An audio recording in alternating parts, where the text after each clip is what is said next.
بسم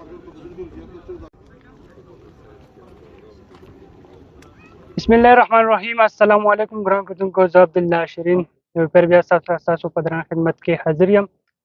دا وخت زه د امن کوه کانجو ټاونشپ کې موجود یم. زما سره موجود تحریک رورولي چیرمین فیاض خان دمغار موجود دی. څنګه تاسو ته معلومه چې 14 اګست تیارانې په زور او شور سره جاري دي. نن 13 اګست دی. فیاض خان دمغار دلته اکټیویټیز کوي، هغه سره به خبرې اترې کوو. السلام علیکم روباچا. وعلیکم السلام. څنګه دي تاسو؟ ښه عبدالله صاحب. روباچا، په هر کال باندې تاسو دا اکټیویټیز کوئ. نن تاسو جنډه هم دلته به لهروئ. دغه جنډه څونه دغه حوالې سره خبرې اترې وکړئ او د ورځ لمانځلو مقصد څه دی؟ مننه عبدالله صاحب. او څنګه چې تاسو ته پته ده عبدالله صاحب، یاره زمونږ 5 ساله دا یو مقابله د 2020 نه چې کومه شروع کړې ده د پاکستان په سطح باندې، یاره دا کوم څومره ارګنایزیشنز دي او یا انډیویجوال کسوک دي یا چې کوم تحریکونه دي او یا چې کوم ادارې دي، او د دې په منځ کې دا یو مقابله موږ په دې سوچ سره یو جوړه کړې وه چې یاره دا کومه جنډه چې ده زموږ د قوم ډېر زیات انډیویجوال تقسیم کلی دی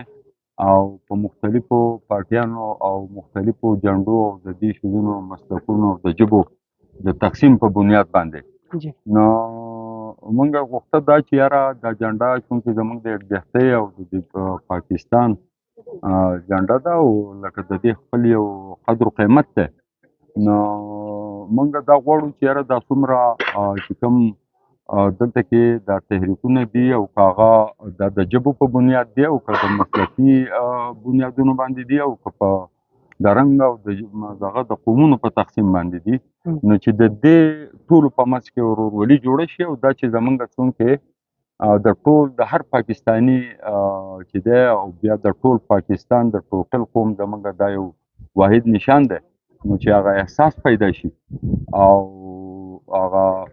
خلک د دې جنډې او د دې ملک او د دې پاکستان دپاره سوچ وکړي او قدر وکړي. نو دا موږ په هغې سلسله کې نن په 4م کال باندې څنګه چې دا تاسو ولیدله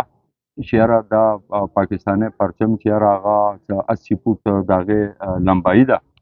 او 33-34 فوټ د هغې چوړایي ده. نو دا به په بالترتیب لکه د 2025 پورې چې په مختلف کلونو کې غټېږي او په 25 کې به دلته کې 100 فوټ اوږده او 50 فوټ چې د هغې به چوړایي، موږ به داسې یو جنډه چوتو چې یاره راتلونکي نسلونو ته پاتې شي. او اکټیویټیز خو د 14 اګست یوم ازادۍ په مناسبت سره چې چونکې دلته کې د امنیکو یو یوت پول ځای دی او موږ راښکړی یم په دغه سوچ سره چې یاره څومره نوجوانان چې دي هغه یې دې نه خوند والي او دا یو ویو پوینټ دی. نو لکه په هغې طریقه سره نن دلته کې یو میوزیکل پروګرام دی او آتشبازي به او مطلب دا دی چې په هغه مناسبت سره د ګلګت بلتستان نه د هغو کلچرل یو پروګرام چې هغوی وفد راغلی دلته کې، هغو له موږ دعوت ورکړی دی او یو رونمایي به کېږي سبا د 14 اګست په ورځ چې یاره د دنیا د ټولو نه غټ قرآن مجید چې هغه په لاسو باندې لیکلی شوی رنګین ویت ترجمه، نو د هغې هغه رونمایي به او داسې پروګرامات دي زمونږ چې یاره دا ورځ چې ده دا موږ ومنځو او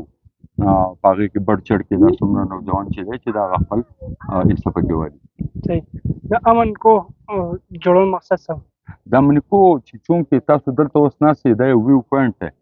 او دلته کې زمونږ بېهنګم چې کوم نوآبادیات دي او هغه روان دي او لوکیشنز تباه دي، نو سوات هسې هم د سیاحت چې زمونږ چونکې یوه انډسټري ده او د هغې د پرمختګ دپاره او بله زمونږ دا علاقه چې ده دا کانجو خاص کر دا مینګور او دا کوم لاندې سوات چې دی نو داسې موقع چې یاره هغه د سیر و سیاحت دپاره او په هغې کې یو ښه ټایم دغه کیدی شي، نو دا موقع نه وي. نو موږ همدغه غوښته چې یاره دا لوکیشن چې دی چې چونکې راتلونکي نسل ته لپاره موږ لکه دا یو امانت وساتو او خلک راشي او د دې نه خوند والي او زموږ د ورورولۍ چې کوم د پرچار دی، د هغې هم په دې کې یو مقصد دی چې یاره هغه پکې حاصل شي. صحیح. نوجوانانو ته به څه پیغام ورکوئ؟ نوجوانانو ته خو زموږ دا پیغام دی عبدالله صاحب چې تاسو ګورئ چې یاره دا منتشره نن هر سړی لګیا دی او د ریاست نه ګیلې کوي، خو دا سوچ څوک نه کوي چې یاره هر سړی وایي چې یاره د ملک موږ له څه راکړه، نو بجای اس کې که موږ دا ووایو چې یاره موږ د ملک لپاره څه وکړو، چې چونکې دا خو زموږ یو اجتماعي کور دی او د دې دپاره د هر پاکستاني لکه مطلب دا دی چې یو فرض دی چې یاره دا الله پاک یو ملک چې یاره یو عظیم شانه ملک دی پاکستان د عالمي نړۍ په منظرنامه کې، نو پکار دا ده چې دا څومره نوجوان چې دی د دې ملک لپاره موږ څه وکړو، او بله دا ده چې د امن او د محبت یو پیغام دی، او بل یو احساس دا پیدا کړو چې یاره زموږ جان مال او عزت چې دی دا د یو بل سره محفوظ دی او دا اجتماعي شی دی، موږ دې ته په څه صورت باندې نقصان ونه رسو، بلکې د خپل یو مسلمان او پاکستاني ورور د جان مال او د عزت د تحفظ دپاره د خپل جان مال او د عزت د تحفظ د قربانۍ یو پیغام دی، او خاص کر نوجوانانو ته چې یاره دا په مختلفو نارو کې نن هغه د اغیار او د دغې منفي پروپاګنډو شکار شوي دي، نو هغو له موږ دا تسلي ورکوو چې یاره انشاءالله د پاکستان مستقبل تابناکه دی، او 67% چې یاره کوم په دې کې د یوت هغه شره ده او تعلیم یافته یوت دی او دلته پوټنشل دی، خو کم از کم د وطن محبت چې دی دا د ایمان سره او دا یو اسلامي ریاست دی او په عالمي نړۍ کې عموما او خصوصا په اسلامي نړۍ کې چې دی نو د یو سر ملک دی، نو زمونږ چې که احساس د دې ملک لپاره پیدا شي څنګه چې هر سړی د خپل ذات په لیول کې پروت دی، نو که موږ د دې وطن او د بل په بحاف باندې سوچ وکړو نو انشاءالله چې دا حالات به د ټولو لپاره ښه شي، او دغه یو پیغام دی چې یاره موږ د امن د ټینګار دپاره کار وکړو او د مینې محبت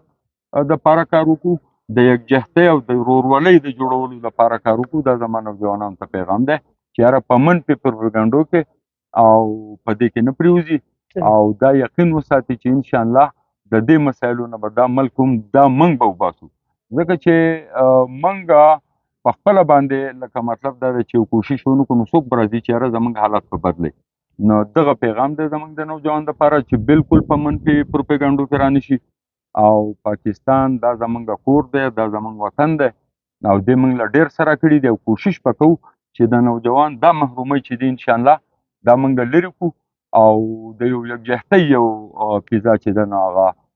قایمه کړو او هغه په عمل کې راشي. ډېره مهرباني. ډېره مننه.